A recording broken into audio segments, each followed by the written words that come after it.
Septia Wahyu Sistianingrum dengan NIM 19090360001. Ya, pada kesempatan kali ini aku akan membahas tentang Maersk Develop a Global Shipping Management System, di mana Maersk sendiri adalah perusahaan perkapalan terintegrasi asal Denmark yang aktif pada pengangkutan kargo via laut dan darat, serta menyediakan layanan terkait seperti manajemen rantai pasok dan operasi pelabuhan.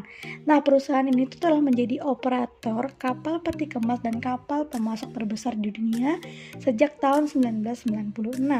Wah, sudah cukup lama ya. Lanjut ke pertanyaan yang pertama, yaitu why is Maersk's business model complex?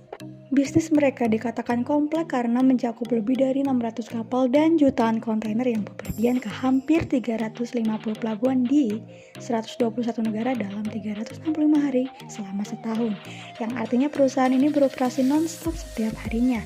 Selain itu, dana yang digunakan oleh perusahaan ini pun sangatlah banyak, sehingga dapat dikatakan kompleks. Pertanyaan kedua, what role do IoT sensor play in Maersk system? Jadi IoT system itu diletakkan pada setiap kontainer. Nah, peran dari IoT itu sendiri yang pertama adalah memantau lokasi dan pergerakan, yang kedua adalah mengukur suhu, dan yang ketiga adalah mengukur kelembapan, sehingga semua keadaan kontainer akan selalu terpantau. Lanjut ke pertanyaan ketiga, why is tracking empty container so important to efficient operation?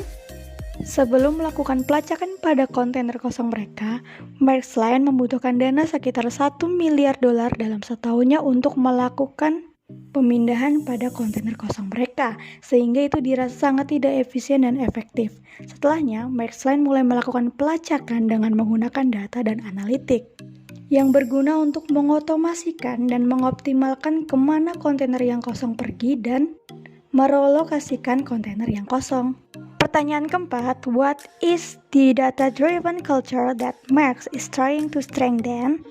Budaya-budaya yang berusaha diperkuat oleh Maersk Line antara lain, yang pertama adalah kerendahan hati dan kejujuran, yang kedua adalah mendengarkan dan terbuka terhadap gagasan-gagasan yang ada, yang ketiga adalah terus terang dalam berbagi pandangan, yang keempat berkomitmen terhadap apa yang telah diputuskan, serta yang terakhir adalah merangkul ide dan meyakini fakta yang ada.